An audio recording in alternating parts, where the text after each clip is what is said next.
Hey guys, it's Melissa. This is the video I promised and I'm hoping that the glare isn't too awful. But I just want to share with you guys who may have been interested. I did a little tip video on how I store my ribbon. I had a couple people ask me about it, and I wanted to show you what I made. So this is a shelf that I made, and this is where I got the instructions. And before this, if you didn't catch that video, I did a video showing my actual shelf that I had made.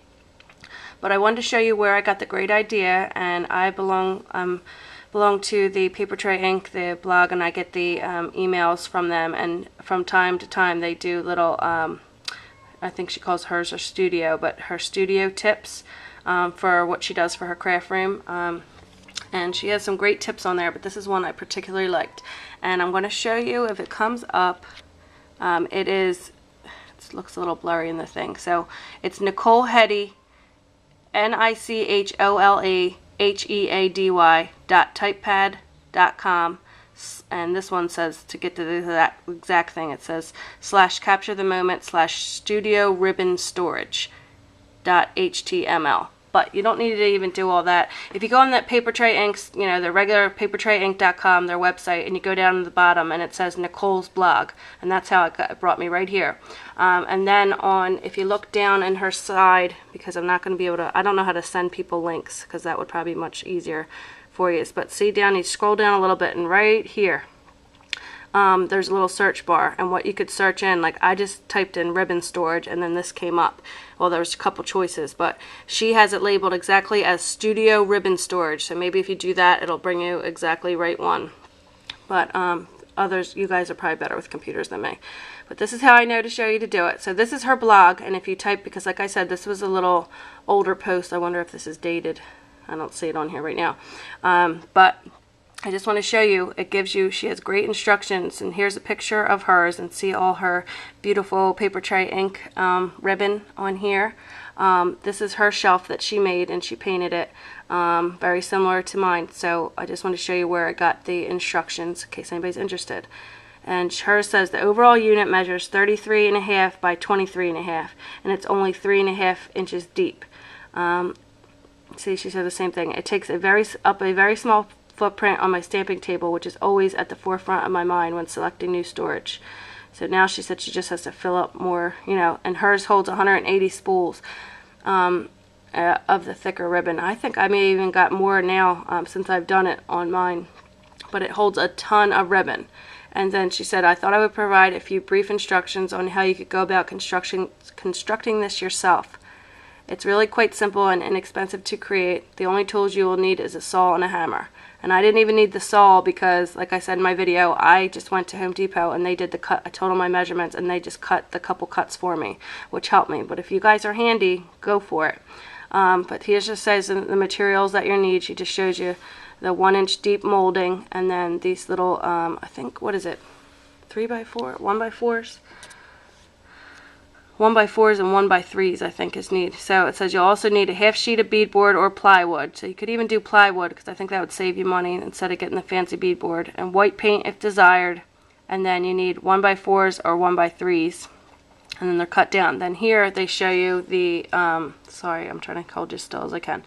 The assembly, and look how easy it is. You just basically add these. I took a drywall screw right in the sides, and then I just painted over it. So you could probably do it neater, or I don't know what the technical way you're supposed to do that, or if that's how she did it, but that's what I did, and it works beautifully for me.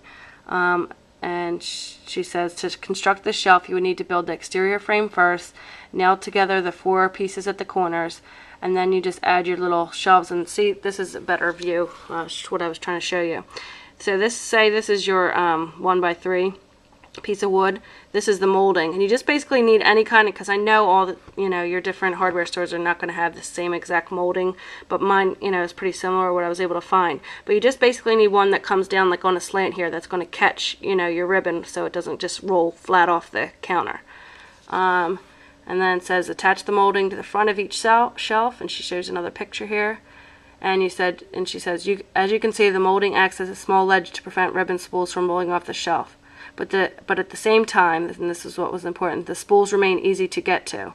So, like I said, There's no need for a dowel to hold these on, and that's what I love, because they're kind of stuck there once you get the dowel in there, and they're not easy to get to, and you may not want to even bother unrolling it, repinning it back up, and doing all that business. So where this one, you just pull them in and then put them right back. It's simple. You can clean up right away and put them all back and get to them very easily.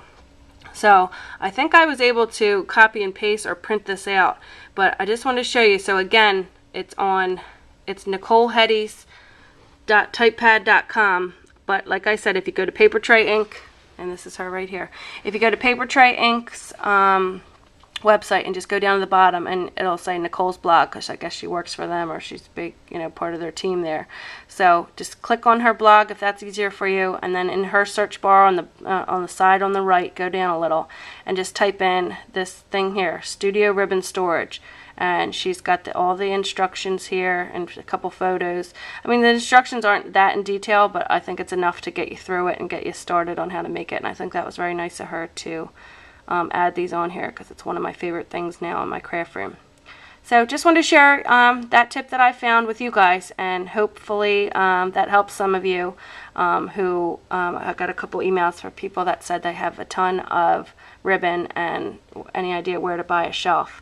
So I don't know if they had this in mind making it, but it was very easy. It was kind of fun and rewarding to do it yourself, because you especially if you're not handy like me, you can be proud of yourself afterwards that you made it yourself and didn't have to pay somebody else to do it, or pay high prices at the store to have one, buy one that's already made. So just wanted to share that with you guys. If anybody has any questions, just send it to me in a message or a comment, and I will try to help you to the best of my knowledge. But I just wanted to share that quick tip with you for anybody who's looking for a nice way to store the ribbon. Alright, thanks for watching. Bye.